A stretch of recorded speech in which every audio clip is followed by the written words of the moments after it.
Okay, the last installment of this lecture on Chapter 7. Let's get to it. Okay, the precaution adoption process model. Okay, so this is very similar to the trans-theoretical model in that we're not really focused on the actual decision-making process. Again, we're just assessing how ready individuals are to carry out a change. And recognizing that we're working with a continuum where at some point along the continuum, people are ready to kind of accept the program and start working on a behavioral change. However, below that threshold, uh, these individuals are going to be more difficult to reach just because they're not in the right frame of mind in terms of readiness to take on a new behavior change. So more recent than the trans-theoretical model, so it simply means that it probably um, utilized trans-theoretical model in its development. And it's the same deal. It's just kind of describing the framework that individuals go through in terms of being prepared to make a behavior change. Now, one thing to keep in mind is, unlike the trans-theoretical model or stages of change, I gave you some kind of rule of thumb time periods. For example, 30 days in the preparation stage, 3 to 6 months in the action stage before we would transition them over to maintenance. The precaution adoption process model doesn't have those time frames. So, just a slight difference. Uses 7 stages to again put individuals into each stage depending on the characteristics as they relate to how ready they are to make that change. Okay, so here are the stages. So stage 1, okay, if we looked at unaware there is a shingles vaccine, right? So these are individuals that are walking around that would probably benefit from a shingles vaccination, but getting a shingles vaccination isn't something that is currently on their mind. So again, this is where awareness programs, this is their target audience, right? We're trying to raise awareness to start the process of getting individuals to a point where they're preparing to engage in this new behavior. Stage 2, these are unengaged, okay, never thought about the shingles vaccination. And the subtle difference between stage 1 and stage 2 is that maybe they've heard about shingles vaccinations. Maybe they even recognize that they're in the age group that should be receiving a shingles vaccination, but they've never really actively considered if that's something that they want to do. Okay, stage 3. Now here's where it's kind of like the contemplation stage of trans-theoretical model, right? They're deciding about getting the vaccine. So they're weighing out the pros and the cons. Now, which stage they progress to depends ultimately on the decision that they make. If they decide that, hey, after thinking about it, I really don't think the benefit's worth the cost associated with getting the vaccination, so I'm not going to do that. Okay, those that decide against the behavior change, they go to stage 4. Those that decide to get the vaccination, okay, they leap over stage 4, go to stage 5. Stage 6, they initiate the behavior. So in this example, they get the shingles vaccination. And again, continuing this example, stage 7 is not applicable since it's a one-time behavior. Maybe if we frame this example around, getting annual vaccinations, I'm not sure. But stage 7 would be very similar to the maintenance stage of trans-theoretical model, meaning that it's more along the lines of a person has shifted from kind of engaging in a new behavior to having adopted the behavior as part of their lifestyle. So again, it's just a framework so that we can view the situation, a little bit differently. Not only we interested in the cognitive behavioral mechanisms that people utilize to make behavior decisions, but we also have to recognize that not everyone is ready to make a behavior change, and we can incorporate that into our program probably through the way that we communicate information to our potential target audience or target population.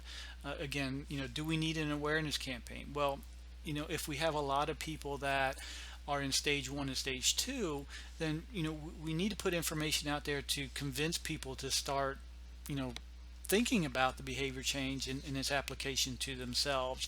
And we need to get them to a point where they're actively contemplating or weighing out the pros and the cons of this behavior, so that we can again direct health education to them to help them make that decision.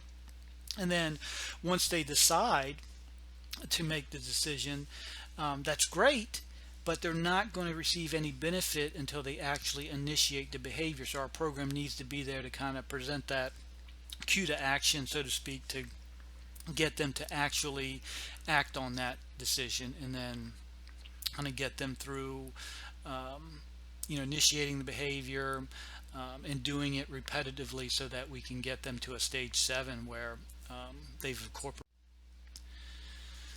Okay, so this slide kind of gives you some ideas about what happens during each of the stages, and how we can incorporate that into our program. So stage 1, unaware of the issue. Stage 2, unengaged of the issue. Right, and you'll see an X next to information about hazard and precaution. So we're giving them information to kind of address any deficiencies in awareness, and you know initiating that decision making process. If we look at going from stage 2 to stage 3, right, getting into that active thought about whether or not this is something that they can do. Again, information about hazard and precaution. Communication with significant other about hazard and precaution. One of the things we ran into at a worksite health promotion program, and we were working with individuals that we're trying to convince them to engage in a physical activity program. We also sent materials home for their partners and spouses to look over, to maybe tap into them as a way to help convince the individuals to make some behavior changes. And notice the last X in this column, previous experience with the hazard. It's one of those things that can come out of nowhere. If someone has tried this behavior change that you're suggesting and has failed at it, they're going to carry that baggage with them in this decision-making process, right? In the back of their mind, they're going to be like, yeah, I tried this before and I wasn't that successful. And the converse can happen, right? A person could have a good experience with a similar type of activity. So, that's something that, can get the ball rolling and get them to that point where they're actively trying to make a decision. Okay, so moving from thinking about whether or not to make the change to stage 4, stage 5, either, if they decide this isn't for me, or they decide, hey, this is something I may want to, kind of get involved with. If you looked here, beliefs about hazard, likelihood, severity, personal susceptibility, right? These characteristics or these things go into that decision ultimately. Perceived social norms and behaviors. We talked about this with some of the cognitive behavioral theories and the influence that these constructs kind of impart on the individual making the decision. Personal fear and worry. Okay, so fear and worry, that's an emotive response. It's an emotion. Emotions reside in a lower level of functioning in the brain, right? More closely tied to initiating a fight or flight response. It takes place outside of the prefrontal cortex, which is the thinking part. And if we're making decisions based on emotions, those decisions may be kind of what fits the immediate situation, from that person's perspective, but it may not be the best decision in terms of logic. And if we look at stage 5, they decided to make the behavior change. Into stage 6 of actually initiating the behavior change, we look over here what the X's represent: time, effort, and resources to act. Okay, so think about that. You've decided to do something. Well, is there anything that needs to be in place to facilitate you actually initiating that behavior? Those are the things you want to think about. How to, information, and cues to action. Right, cues to action is something we're familiar with from health belief model. It's just something that kind of indicates, okay, now's the time to move from deciding to do something to actually doing it. We may want to include some cues in our program delivery. Okay, so again, based on that earlier example with the shingles vaccination, so perhaps you ask a question on the survey and you're trying to decide, based on responses, what stage would they be in, and maybe we use a structured response scale, closed-ended response scale, and just had them to select the most appropriate answer. Right, I've already gotten it. Okay, so we know those individuals, we can put them into stage 6. I have decided to get it. Right, we go back, look at the stages. Stage 5 is what that individuals that had decided to act would be placed. I thought about it and decided not to get it. Okay, that aligns with stage 4. You thought about it and decided, hey, this isn't something that's good for me. I'm not sure. I am still trying to decide whether or not to get it. Okay, again, they're in that stage 3, that active kind of deliberation period. I heard there was a vaccine, but I really haven't thought much about it. Right, they're aware of a vaccine being out there, but really haven't pursued any type of thought that would indicate this is something that I should be aware of, or I should be thinking about or considering. I was not aware there was a vaccine for shingles, stage 1.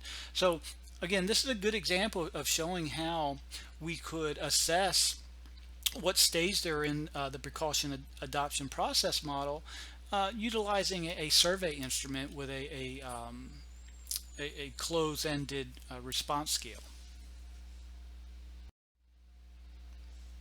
Change process theories or interpersonal level.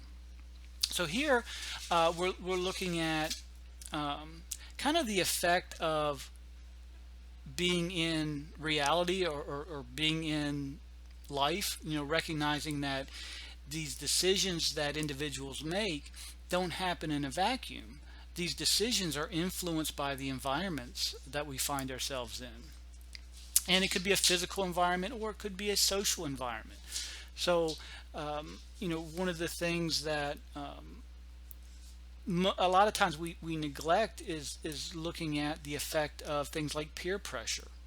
Peer pressure, if you think back to your youth or any time you've been in a situation where individuals were kind of trying to influence you to make a certain decision, sometimes we make decisions that go against what logic and our cognitive kind of results kind of lead us to make, simply because we feel pressure to go along with what everybody else is doing. That can be very problematic because your programs are designed to raise awareness, raise knowledge, help people make the decisions that are going to result in positive health behavior selection. But we also have to consider that when these individuals are outside of our program environment and they go back to their communities, families, social circles, right, we're competing against other influences to make certain decisions that are out there. Examples of these change process theories: social learning, social power, interpersonal communication, social network, social capital. So there's a number of theories out there to address this, and in some of these cases, theory might not be the best word to describe them. They're probably, some are just kind of suggesting different sources of influence, but we'll get into that as we go through. Okay, the social cognitive theory, the SCT.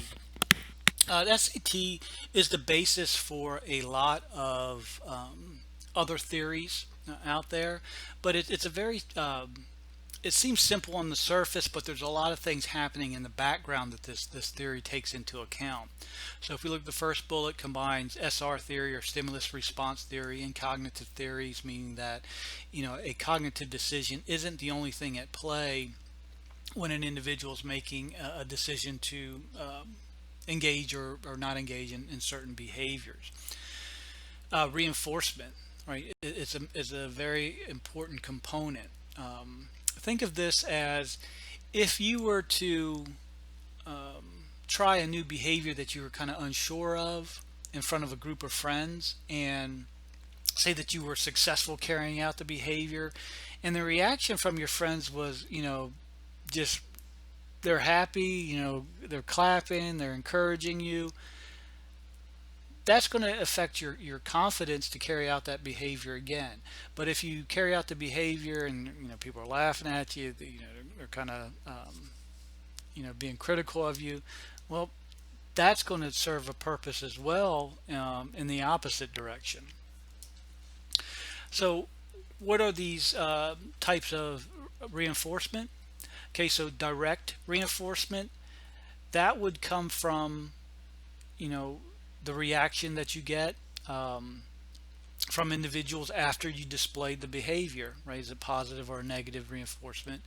Vicarious reinforcement. So here you're observing someone else engaging in the behavior, but you're also observing the reaction that they receive afterwards, right? Again, if it's positive or negative, that may sway your decision to try it for yourself. And then self-reinforcement, right? A lot of times self-doubt holds us back, and it leads us to a situation where we may feel that it's not possible for us to carry out a particular behavior. But when we do, and we kind of convince ourselves, hey, you did this, right? Now, we can self-reinforce that behavior. Our confidence levels change. So again, it's not just a matter of dotting the I's and crossing the T's and knowing all the steps how to carry out a behavior, but there's also another layer of influence that impacts our decision-making process. Okay, just some constructs and concepts that are used in social cognitive theory. You can go to the book, table 7.6, and they kind of give some of the examples that go through this. But the first one, behavioral capability.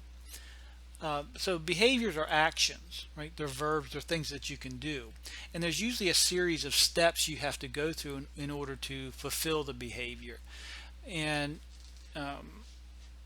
here's where a person has to understand what those steps are, know the technique, if there's a technique involved, but basically it's skill set. Okay, the next one, expectations, and these can be perceptions, right? About if the person's thinking, if I engage in this behavior, what's the outcome going to be, right? If it's doom and gloom, right, that's going to influence that individual's decision to try that behavior. Okay. Expectancies. So say you tell someone, if you make this behavior change, here's what the outcome's going to be, and it's a beneficial outcome. Well, expectancies would be, okay, well, the individual may now see that that's the outcome they're going to receive, but they're going to place a value on that, right? You may say it's a benefit, but how much of a benefit? Well, the individual is going to kind of come up with a perception of value of that benefit, and they're going to assign it to that outcome. Okay, self-efficacy. So again, the confidence in one's ability to carry out the behavior. If it's low, that's going to be a challenge to you programmatically, getting those individuals to even try the behavior and to stick with it, right? We want them we want to increase their confidence. Okay, so how can we do that? Well, there's 4 different ways here. Through performance attainment. So basically, if you get an individual, right, if you walk them through the steps of the behavior change where they're actually performing the behavior and they're successful, that's really going to boost self-efficacy. The second way, through vicarious experience, right? By watching someone else carry out the behavior change, right? Think about what you're trying to do when you use a role model. You're trying to show the individual that when this person completes the behavior, right, the overall effect you want of that is that your target population now believes that they can carry out the behavior, right? You want them to walk away from the situation with the idea that if that person can do it, then I should be able to do it.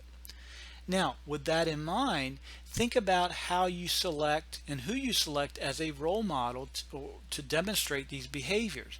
And it has to be someone that your target population can relate to, right? If we're talking about doing some type of physical activity and you bring in some kind of fitness competitor to demonstrate the movements and the behavior, and you're working with a target population that's obese or overweight, right?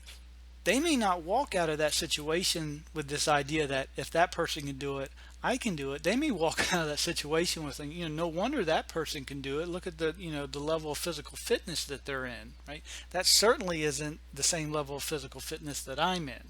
So if you're going to use a role model to demonstrate these different behaviors, and the effect is you want to show the target population that this is something they're capable of, well, then they need to be able to relate to the role model that you've selected.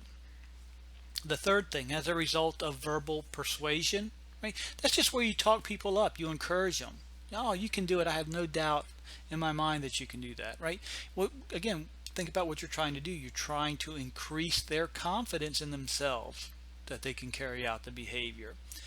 And then through emotional arousal, this is kind of the emotions that they're experiencing as they're initiating or going through this behavior. Is it something that's enjoyable or something that's not very pleasant? Okay, that's going to impact the effect on their self-efficacy.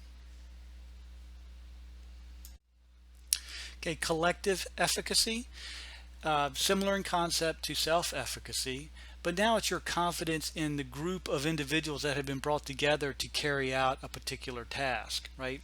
Do all the individuals in that group feel, or are they confident in that the group can work together to accomplish this goal? So, maybe part of your program is for participants to form small teams, and the teams are working towards increasing physical activity, increasing the number of fruits and vegetables they consume, and they're tabulating these achievements, and at the end, the top three groups win prizes. Are you in a group where you're looking around thinking, yeah, we got this, or are you looking around thinking there is no way half of these individuals are going to increase their physical activity and eat more fruits and vegetables? If that's the way you feel, right, you're doubting everyone's ability to work together to kind of do this, then how much effort are you going to put in? So, one of the things I always recommend with new behaviors is to form that kind of group dynamic and form little teams and that sort of thing. But just be aware that while benefit can arise to the individual, or arise from the group setting to the individuals, it can also work against you if collective efficacy takes a hit. Emotional control responses. Again, always remember, when someone makes a decision based on emotion, right, they are not utilizing cognitive thought. And fear is kind of the number one emotion that kind of disrupts that. But you can think of the other emotions like love. Have you ever had a friend and they're talking to you about they met someone new, and while this person is not perfect, and they still love them, and they make decisions based on love, and you're sitting there thinking, what is wrong with you? Don't you see these red flags? what's going on? Well, the person's making emotional level decisions, and that doesn't always work in our favor. Okay, this term reciprocal determinism. Okay, so reciprocal determinism. Here's where, so if we look at, one of the three constructs, we have the behavior and personal factors. The other one's environmental factors is a triad. But say we're looking at personal factors and the actual behavior itself. So reciprocal determinism means that the influence goes both ways. So the individual may kind of be doubting themselves, they have low self-efficacy, but we work them through the process and get them to engage in the behavior. Once they engage in the behavior, right, and they have a successful outcome, well, that's going to go back to the personal construct and improve self-efficacy. If we go another pairing of constructs, so we go from behavioral factors to environmental factors. So you have a person engaging in the behavior, maybe they're in the weight room, right? They're doing a strength and conditioning program, and they start to look around and they're observing other people, maybe they're doing bicep curls, and they see that, okay, the people doing bicep curls, well, they got pretty big biceps, they look to be in fit, so you start focusing on their technique. And maybe they're watching a person, and the person's, instead of using proper technique, they're actually slinging the weight, using momentum to curl a heavier weight.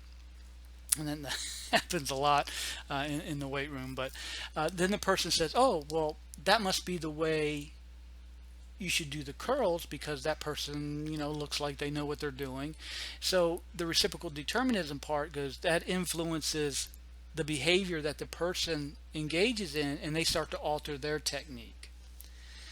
Now that person, or the original individual, is now swinging the weight using momentum to curl heavier weights. Now they become part of the environment, and someone else comes in, observes them doing it, and they start thinking, oh, well, that must be how you do the curl. They start doing it, so on and so forth. So reciprocal determinism just simply means that if we were to look at this as a triangle, and each point of the triangle was a construct: personal factors, behavioral factors, environmental factors, there would be double-headed arrows linking each of the three constructs. And it simply means that each receives influence from one another. And then the last thing on here is locus of control. Locus of control is basically the individual's feeling of where, who has the ability to make the decision. Okay, so there's internal locus of control, so that would be kind of like your own confidence in your decision-making abilities. External locus of control would be similar to like peer pressure, that influence that comes from outside the individual. And then there's strong and weak in both cases. So if a person has strong internal locus of control, then we know that, well, we don't know this, but the idea is that if we take an individual that has a strong internal locus of control, and they've gone through our program, they know what they should be doing in a certain situation, that person is more likely to follow along with what the program is suggesting rather than giving into peer pressure. If someone has a weak internal locus of control, and they're put into a situation where there's a strong external locus of control, so there's strong peer pressure, then that person is more likely to give into peer pressure. So from a programmatic perspective, right, we would want to get everybody to a strong internal locus of control, much like we would want everyone to have a very positive or strong self-efficacy about the behavior. So, confidence, low confidence is problematic when working with people to initiate new behavior. So we always want to have something in place to try to build people up, empower them to make decisions that impact their lives.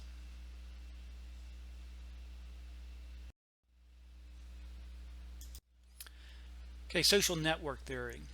Um, and here's one that's not really a theory, as kind of I've talked about it as we go through, where it's a structured framework with constructs and that sort of thing.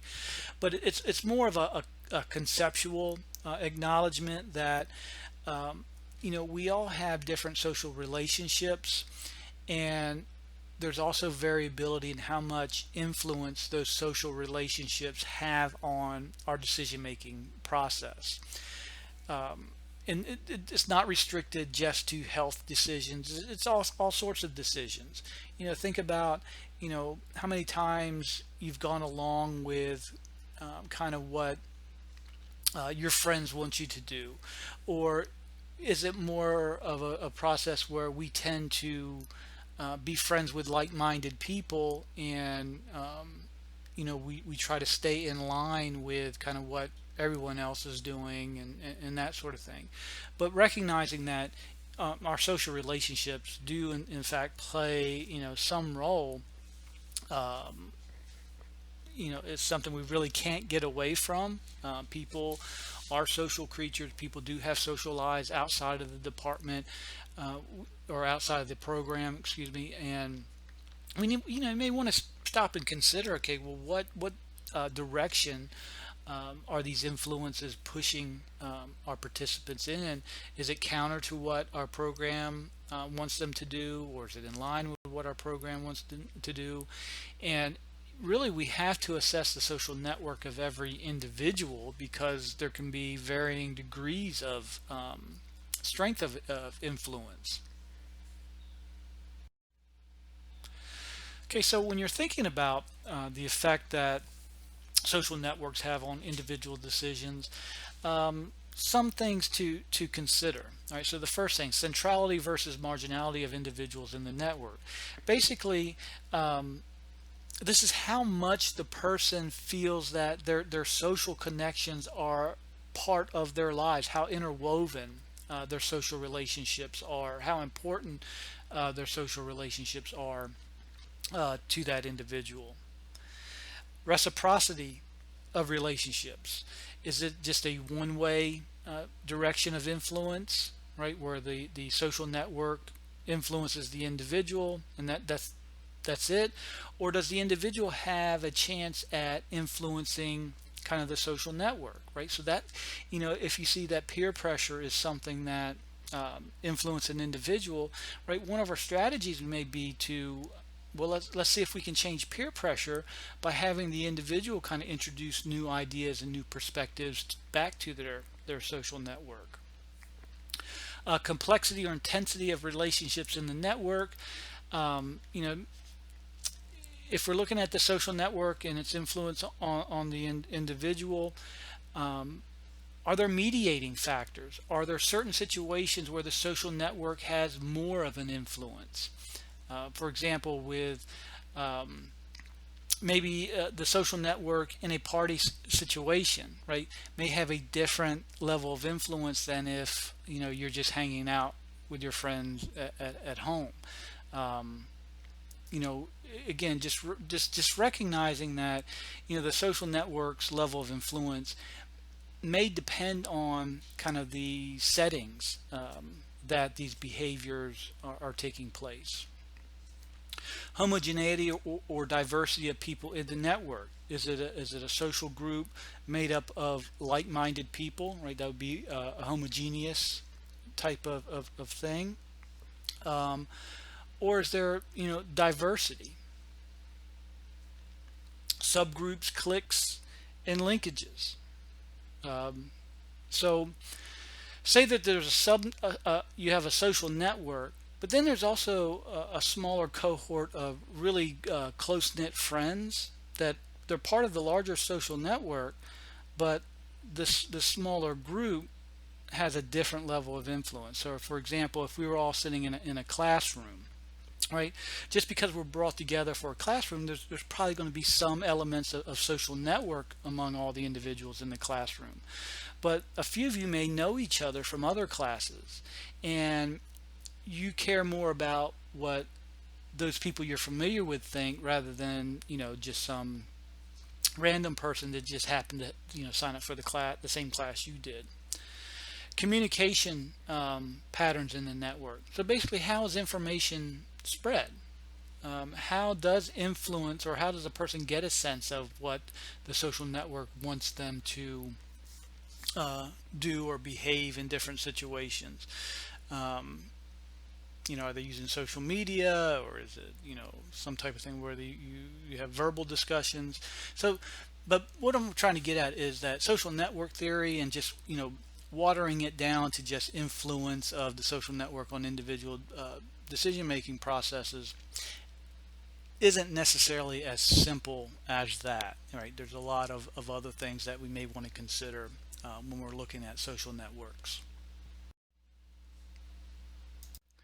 Okay, social capital theory. So this idea of social capital is that some social groups or communities are better equipped at supporting a healthy behavior decision than others. And the idea is that these communities, you're more likely to see individuals making healthy behavior decisions more frequently than in communities that really aren't set up to support those healthy behavior decisions. For example, I went on a cruise, I guess a couple years ago, to Alaska, and we sailed out of Vancouver. And I'd never been to Vancouver before, and before the ship sailed, we had some time to walk around the city and kind of see things. And not only was that one of the most clean cities I've been in, but I was just amazed at kind of, I don't know how to, it's hard to describe. You can't really, it's not a tangible thing. It's more of a sense that you got. But as I walked around, I just had this sense that this community really was supportive of healthy lifestyles. There were bike paths all throughout the city. There was a really nice bike path that went around. I guess it would have been a bay in the city of Vancouver. You go down streets and there's dedicated, bike lanes, like, really wide bike lanes. Even on busy highways, there were bike lanes. And you just got this sense that this community recognizes healthy behavior choices and is really supportive and encourages healthy behaviors.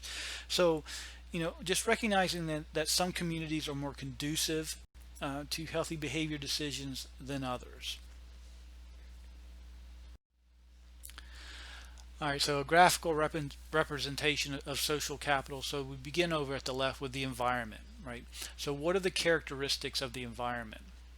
Well, we'll start from the bottom and work our way up. So the environment provides the norms and expectations, right? So it's this kind of unwritten rules that you kind of get a sense of, or you recognize that, hey, this is what people expect other people to be doing, living healthy lifestyles. Trust and reciprocity, right?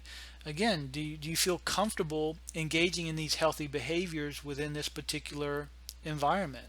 And by being part of the social group that is engaging in healthy behaviors, you're also part of that sense that individuals kind of pick up on, hey, that healthy behaviors are kind of recognized.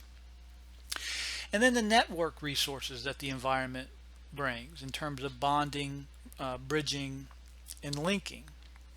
So bonding, this would be where you bond with other like-minded individuals. The book kind of describes it as these civic groups that exist within the community, right? They mentioned the Lions Club. It could be things like the Shriners, the Masons, or the Moose Lodge. I don't know, but it's these little civic groups that part of their mission statement, right, is to make their communities better. And by being a member of that civic organization, you're going to develop this sense of being part of the community and working towards something. So bridging. So with bonding, right, by joining that civic group, right, you're bringing together like-minded individuals.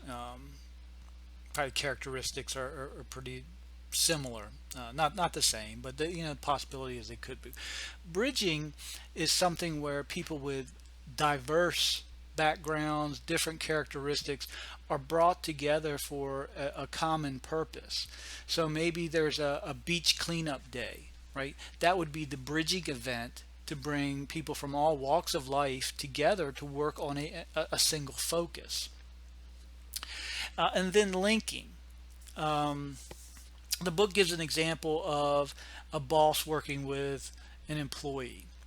And my reflection on this is that, one, it's from the employee standpoint, by engaging in an activity with a supervisor or a manager, what happens is that the employee starts to develop a sense of, hey, this is important, otherwise my supervisor or manager wouldn't be involved.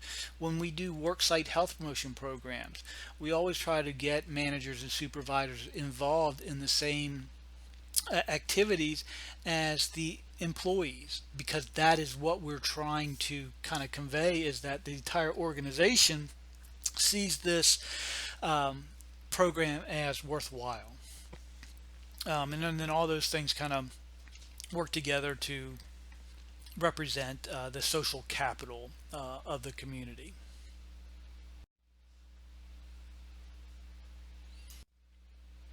Okay, thinking about behavior change theories, right? We're trying to understand how people make decisions to change behaviors at the community level. So here's where the ecological perspective, again, sometimes you see it as the socio-ecological perspective. It's starts off with intrapersonal, interpersonal, institutional, so on and so forth. So usually we're focused on those last three levels of the ecological perspective. The institutional, okay, so if you belong to an institution, right, the characteristics of that institution are influencing your decisions. The community, right, the communities where you spend a lot of your time, right, they're going to influence your decision. And then finally, public policy, right, regulations, mandates, and other policies that kind of guide you or direct you as to what you should be doing. And basically, what we're trying to kind of convey is this idea that it's not just an individual's decision to make alone, they're receiving outside influence. Theories that kind of take this into consideration are theories that look at community organizing, basically pulling together resources that exist, or social capital that exists within a community to work for a common purpose. Community developing, here's where communities that lack resources, right, the focus is on, well, let's bring these resources into the community so that we can utilize them to help people make the appropriate decisions. Diffusion theory, kind of sort of like trans-theoretical model, in that it's not really the thought process that we're focused on with diffusion theory. It's more along the lines of, when a new idea is introduced, how many people, do people adopt that new idea at the same rate or at different rates, right? And typically it's going to be at different rates. In a general sense, adoption of this new behavior change basically starts through this knowledge, right? So a person's, some people, they want to gather information about the innovation, and the innovation is the term they're using to describe this new idea or this new behavior, right? Trying to just gain information about that so that they know what it's all about.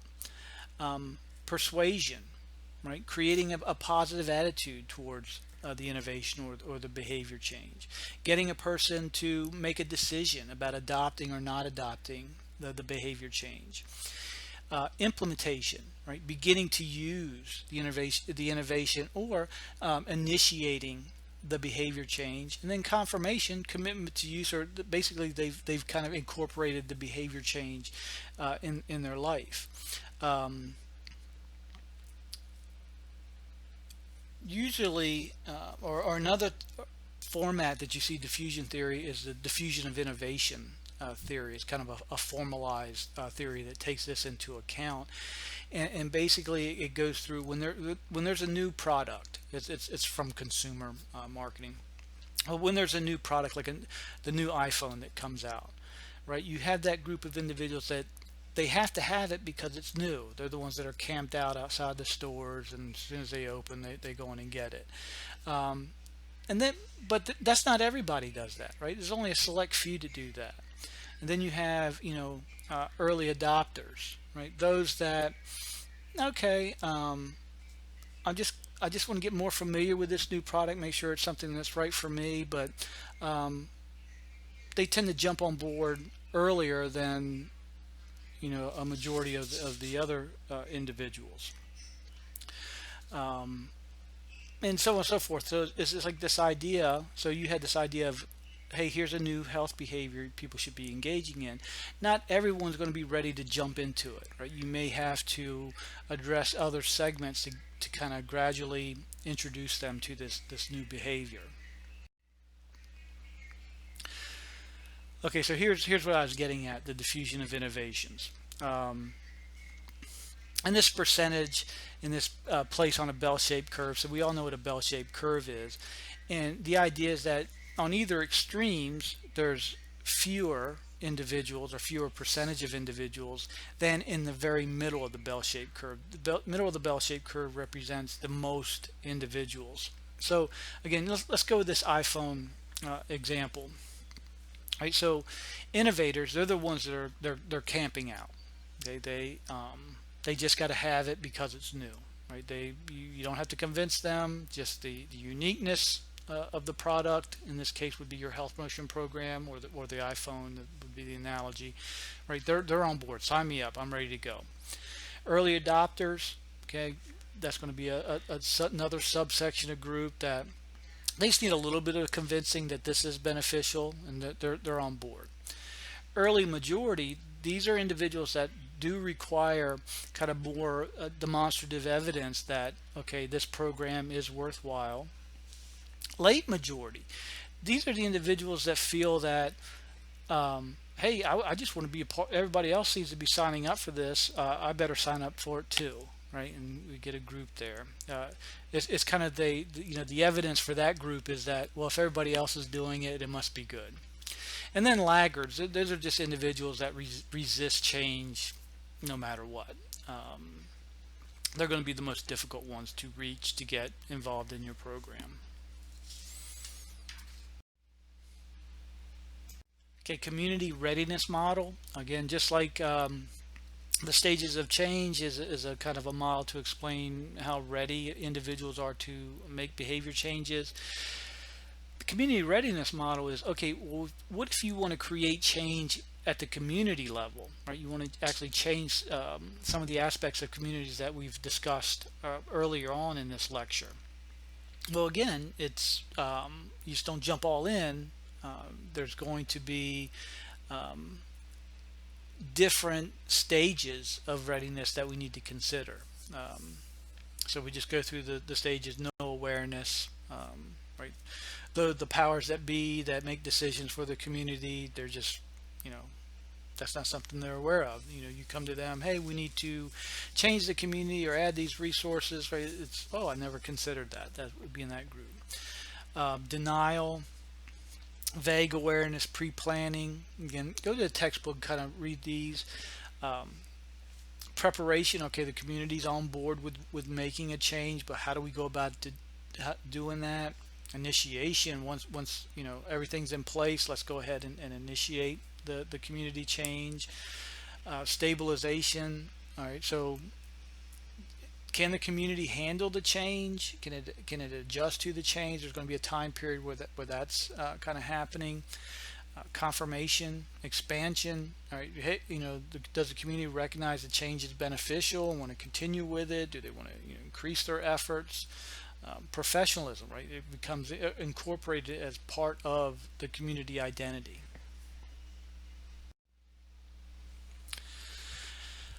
Behavioral model or cognitive behavioral model of the relapse process. Okay, the thing to consider about relapse is that there's a very high probability if someone is moving from a habituated behavior to a new behavior, that relapse is going to be part of that process. Okay, so if we look at the definitions, relapse is a breakdown or failure in a person's attempt to change or modify a particular health behavior. A lapse is a single slip or mistake. Right, so based on this, right, I think when most people hear relapse, right, there's a very negative connotation that goes along with how that term is being used in a particular context. And if we go into the idea and we're upfront with our participants saying, look, you're changing a behavior that you habituated for years and years and years. Okay, there are going to be instances where you do have a slip up, right, and use the term lapse. Because what happens is if they have that negative connotation and they go, oh, I relapsed, right, that may be their stopping point for their participation in your program. They're like, I gave it a shot. This just shows that this isn't probable for me. But if we kind of minimize it and say, look, yeah, I expected you to kind of have a little slip up. Let's get back on the horse and continue on with the program. But bottom line is, since it's a high probability that relapse or lapse is going to be a part of the individual's journey through this behavior change, well then you need to have some kind of plan. How are you going to deal with people that have relapse issues or they have little slip ups, right? How are you going to keep them motivated? Because the chances are they're going to take a hit on their self-efficacy, and we know that that's just not going to work for us, right? So you need to kind of plan around the probability and possibility that people will relapse simply because of how habits are stored in the brain, and how traumatic events and high stress events can trigger these habits in the absence of cognitive thinking. Okay, so relapse prevention. Self-control program designed to help individuals to anticipate and cope with the problem of relapse. So again, be upfront with them. Let them know that, hey, yeah, there's a high likelihood that you will relapse, but that's okay. Right? Here's what we can do to get back into the situation, or get back, into the program and have a better chance for success.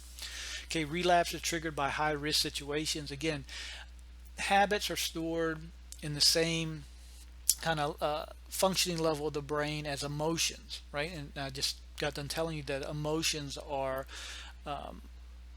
help us make decisions in the absence of logic and cognition. So again, it's just looking for a trigger, right? It's a stimulus response kind of conditioned behavior. Even when it doesn't make sense, if the trigger's present, right, the habit's likely to emerge. So if we look at this last bullet, people who have the coping skills to deal with a high-risk situation have a much greater chance of preventing relapse than those do not. Okay, so how do we use that? So if you have someone that smokes, and they tend to smoke when they're stressed, okay, that's the stimulus response conditioned relationship. When they're stressed, I smoke, right? We're trying to undo that with our program. We have a smoking cessation program. What we just read, relapse is triggered by a high risk situation or a high stress situation, right? So if presented with a strong enough trigger, right, there's a possibility that the person is going to engage in that smoking habit. So what this last bullet is saying is, well, what if we train people how to manage their stress? So when they experience stress, they can go in with their coping mechanism, alleviate the feelings of stress, therefore eliminating the trigger to smoke. That's the whole idea behind that. And then limitations of theories, not going into a situation thinking that a theory is going to answer all your questions and solve all your problems. Recognizing that there are limitations. These are just guidelines. It's just a framework. Some theories are better suited to certain situations than others. Sometimes, maybe it's maybe we want to involve some type of cognitive behavioral theory, a stimulus response theory, a social network theory, a social capital theory, a community level theory. All of those things, may be part of your program design. That'd be pretty complex program you would come up with invoking all those theories. But just know these are just tools. Tools can be misused. Tools may not be the right tool for the job. The tools themselves can only help you do so much.